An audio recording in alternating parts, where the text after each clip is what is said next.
El tema que nosotros vamos a tocar el día de hoy es el salario mínimo. El salario mínimo es un tema clave en la economía, ya que afecta tanto a trabajadores como a empresas y gobiernos. Pero, ¿cómo se fija el salario mínimo? ¿Qué dicen las diferentes teorías económicas sobre él? Hoy exploraremos las perspectivas neoclásicas y srafianas. Compararemos sus diferencias y analizaremos las principales discusiones sobre el salario mínimo. ¿Qué es el salario mínimo y por qué es importante? El salario mínimo es la cantidad mínima de remuneración que un trabajador debe recibir por su trabajo, según la legislación de un país. Su objetivo principal es garantizar un nivel básico de ingresos que cubra las necesidades esenciales, reduzca la pobreza y mejore la calidad de vida de los trabajadores.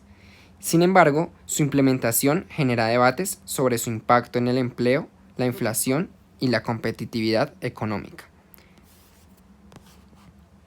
¿Cómo se fijan los salarios en la teoría neoclásica?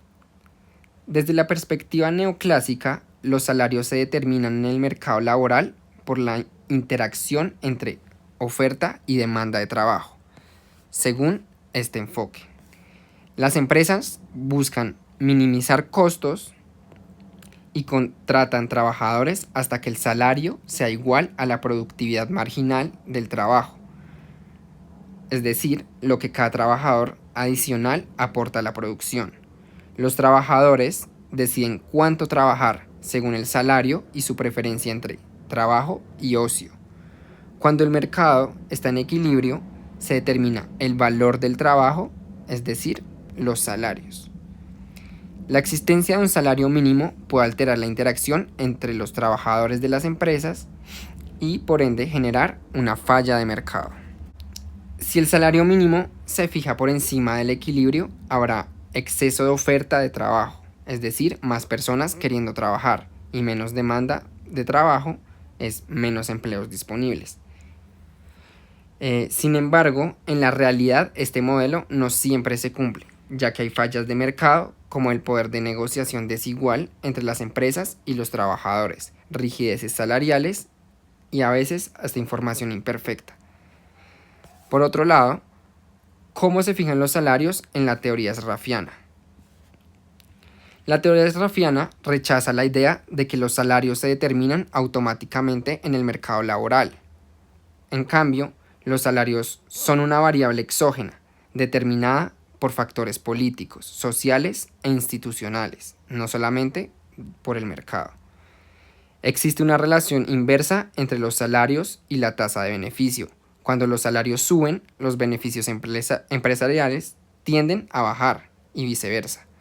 El nivel de salario depende de la lucha entre trabajadores y capitalistas por la distribución del ingreso. Las políticas públicas, la legislación laboral y la negociación colectiva son claves para determinar el salario mínimo en este enfoque.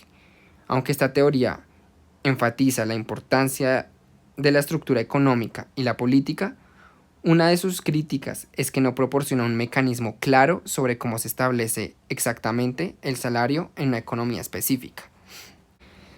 Las principales discusiones sobre el salario mínimo son las políticas complementarias, que nos hacen preguntarnos: ¿acaso basta con fijar un salario mínimo o es necesario acompañarlo de otras políticas como subsidios, impuestos progresivos o algún tipo de incentivo a la formación laboral? Otro punto a tocar es el salario digno. ¿El salario mínimo realmente garantiza una vida digna? ¿Es insuficiente en muchas economías debido a la inflación y el costo de vida? Teniendo en cuenta empleo versus inflación, algunos economistas argumentan mucho que un salario mínimo alto podría generar inflación, pero otros sostienen que también aumenta el poder adquisitivo y por ende el consumo, y esto impulsa el crecimiento económico. Por último, las diferencias sectoriales. El impacto del salario mínimo no es el mismo en todos los sectores. En industrias con una alta rentabilidad, el efecto puede ser mucho menor, mientras que en pequeñas empresas o sectores intensivos en mano de obra ya puede ser algo más significativo. Como conclusión, Vemos que el salario mínimo es un tema complejo que abarca una gran cantidad de variables.